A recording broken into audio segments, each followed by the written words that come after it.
साथियों नमस्कार। विद्या संकल्प चैनल पे आपका स्वागत है। आधुनिक इतिहास का सीरीज चल रहा है। देखिए, सिख और अंग्रेजों का से संबंधित जितने भी स्ट्रेटेजिक जीके हैं और इस वीडियो में हम लोग जिक्र करेंगे।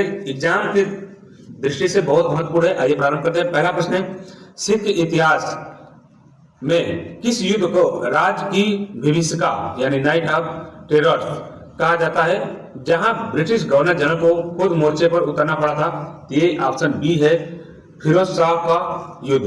देखिए, 21-22 सितंबर 1845 को फिरोज शाह की लड़ाई में ब्रिटिश सेना हार के कगार पर थी, लेकिन रात के समय सिख सेनापतियों ने निष्क्रियता से पासा पलट गया। चलते आगे। अगला प्रश्न है, प्रथम आंग्ल सिख युद्ध का एकमात्र मुकाबला कौन सा था जिसमें सिख सेनापति रणजोत सिंह मजटियार ने ब्रिटिश सेना को पराजित किया था? तो वह है बद्दोवाल का युद्ध।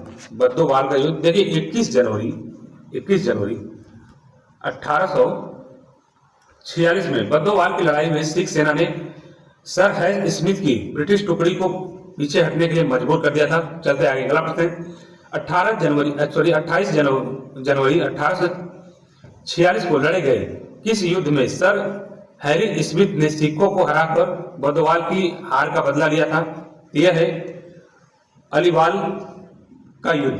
देखिए, अलीवाल के युद्ध में अंग्रेजों ने रणनीतिक बढ़त हासिल की और सिख सेना को सतलज नदी के उस पार धकेल दिया। चलते आगे। अगला प्रश्न है, प्रथम आंग्ल सिख युद्ध की अंतिम और निर्णायक लड़ाई कौन सी थी जिसे सिखों का वाटरलू भी कहा जाता है? यह था ऑप्शन सी सही होगा, सबराओ का युद्ध। देखिए, 10 फरवरी 1846 में सबराओ के युद्ध में लाल सिंह और तेज सिंह ने पूर्ण विश्वासघात के कारण सिख सेना पूरी तरह से क्या हुआ, पराजित हो गया। चलते आगे। अगला प्रश्न है, सबराओ के युद्ध में सिखों का वह वयोवृद्ध और साहसी सेनापति कौन था जो पीछे हटने के बजाय लड़ते हुए सतलज नदी के तट पर शहीद हो गया?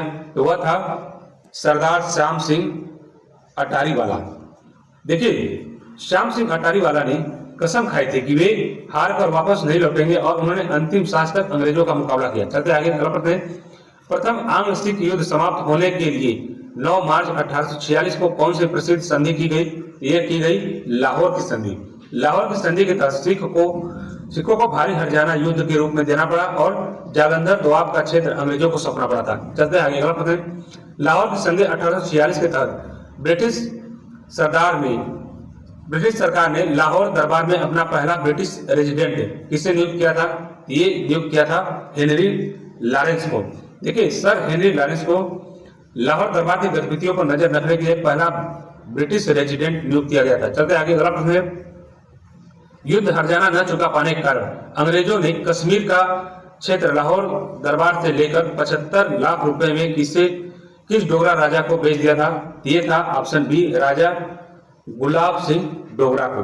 देखिए, 16 मार्च 1846 ईस्वी में अमृतसर की संधि के माध्यम से अंग्रेजों ने कश्मीर को गुलाब सिंह को बेचकर जम्मू कश्मीर की रियासत से की एक नींव रखी थी। चलते आगे। अगला प्रश्न है, दिसंबर 1846 को में की गई भैरवाल की पूरक संधि यानी ट्रीटी ऑफ भैरवाल का मुख्य परिणाम क्या हुआ था? यह हुआ था ऑप्शन सी से होगा, रानी जीत कौर को संरक्षिका पद से हटाकर पेंशन भोगी बना दिया गया और शासन के लिए सीजेसी काउंसिल बनी।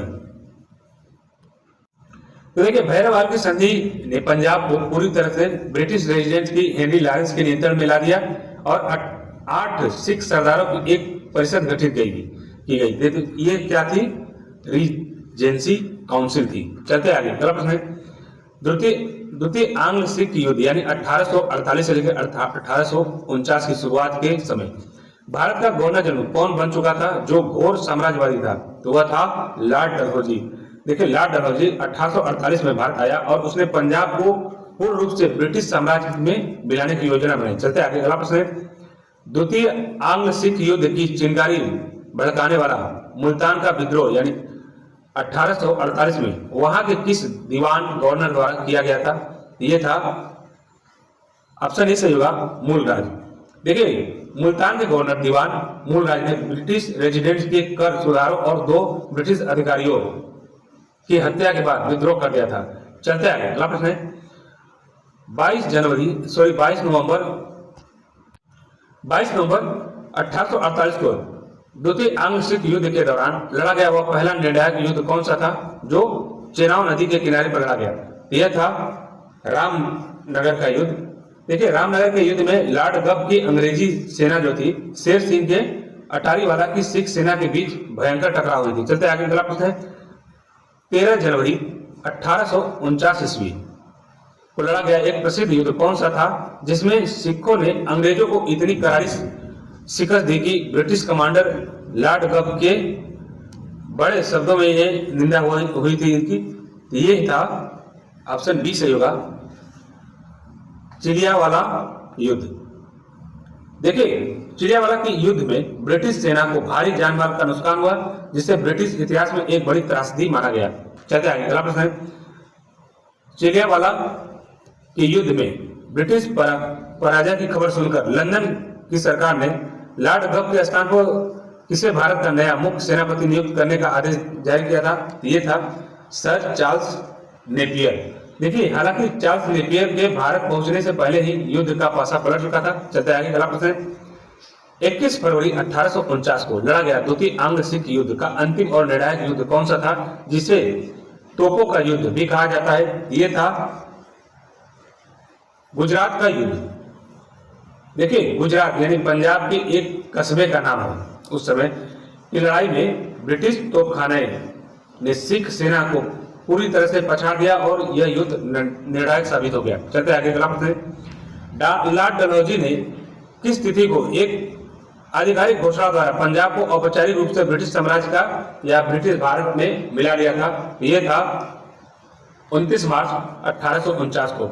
देखिए, 29 मार्च 1849 को लाहौर दरबार में डलहौजी का घोषणा पत्र पढ़ा गया जिसके साथ ही स्वतंत्र सिख राज्य का अंत हो गया। चलते आगे, पंजाब के विलय के बाद वहां के प्रशासनिक कार्यों को संभालने के लिए डलहौजी द्वारा नियुक्त 3 सदस्यीय प्रशासनिक बोर्ड का अध्यक्ष किसे बनाया गया था? ये बना था हेनरी लॉरेंस ने। देखिए, हेनरी लॉरेंस को बोर्ड का प्रशासनिक अध्यक्ष बनाया गया जबकि उसके भाई जॉन लॉरेंस और चार्ल्स मैनसेस इसके सदस्य थे। चलते आगे, अगला प्रश्न पंजाब के विलय के बाद महाराजा दलीप सिंह को पेंशन देकर शिक्षा ग्रहण करने के लिए कहां भेज दिया गया था? ये लंदन, इंग्लैंड में भेज दिया गया था। देखिए, महाराजा दलीप सिंह को ईसाई धर्म में दीक्षित कर इंग्लैंड भेज दिया गया जहां उन्होंने अपना शेष जीवन व्यतीत किया। चौथा प्रश्न है महाराजा रणजीत सिंह के शासनकाल में उनके द्वारा चलाया गया सिक्के को किस नाम से पुकारा जाता था? तो ऑप्शन बी सही होगा, नानक शाही सिक्के। देखिए, सिखों के धार्मिक सम्मान में रणजीत सिंह ने अपने नाम के सिक्के न चलाकर गुरु नानक देव और गुरु गोविंद सिंह के नाम पर नानक शाही सिक्के चलाए थे। चलते आगे, अगला प्रश्न है रणजीत सिंह के काल में संपूर्ण सिख साम्राज्य प्रशासनिक सुविधा के लिए कितने मुख्य सूबों या प्रांतों में विभाजित था? ये था 4 सूबों में। देखिए, सिख साम्राज्य 4 सूबों लाहौर, मुल्तान, पेशावर और कश्मीर में बटा हुआ था। चलते आगे, अगला प्रश्न है रणजीत सिंह के समय प्रांतों यानी सूबों के प्रशासनिक प्रधान या गवर्नर को किस नाम से जाना जाता था? ये नाजिम के नाम से जानते थे। देखिए, प्रत्येक सूबे का सर्वोच्च अधिकारी कौन होता था? नाजिम होता था जो कानून व्यवस्था और राजस्व के लिए जिम्मेदार होता था। चलते आगे, अगला प्रश्न है सिख साम्राज्य में सिखों यानी सूबों के विभाजन, सिख साम्राज्य में जिलों यानी सूबों के विभाजन के मुख्य राजस्व और प्रशासनिक अधिकारी को क्या कहा जाता था? ये ऑप्शन बी होगा, कारदार। देखिए, सूबों को परगना या जिलों में बांटा गया था जिसका मुखिया कारदार होता था। चलते आगे, अगला प्रश्न है रणजीत सिंह की सरकार को आधिकारिक तौर पर किस नाम से पुकारा जाता था जो धार्मिक झुकाव को दर्शाता है? तो ये है ऑप्शन बी, सरकार ए खालसा। देखिए, महाराजा स्वयं को खालसा का सेवक मानते थे इसलिए उनकी सरकार का नाम सरकार ए खालसा साहिब था। चलते आगे, अगला प्रश्न है सिख सेना खालसा आर्मी का वह कौन सा विशिष्ट दस्ता था जो नीले वस्त्र पहनता था और बेहद आक्रामक तथा आत्मघाती योद्धाओं के रूप में जाना जाता था, ये था अकाली या निहंग। ऑप्शन ए सही होगा। देखिए, बाबा नैनी सिंह और अकाली फूले सिंह के नेतृत्व में निहंग या अकाली योद्धा सिख सेना की सबसे आगे रहने वाली जाबाज सिपाही थे। चलते आगे, अगला प्रश्न है, रणजीत सिंह के तोपखाने यानी आर्टिलरी विभाग में आधुनिक बनाने के लिए किस यूरोपीय तोपंचे अधिकारी की सेवाएं ली गई थी? ये था, देखिए ऑप्शन ए और ऑप्शन बी दोनों सही होगा, यानी ऑप्शन सी सही होगा, क्लाउड अगस्ट कोर्ट और अलेक्जेंडर गार्डनर।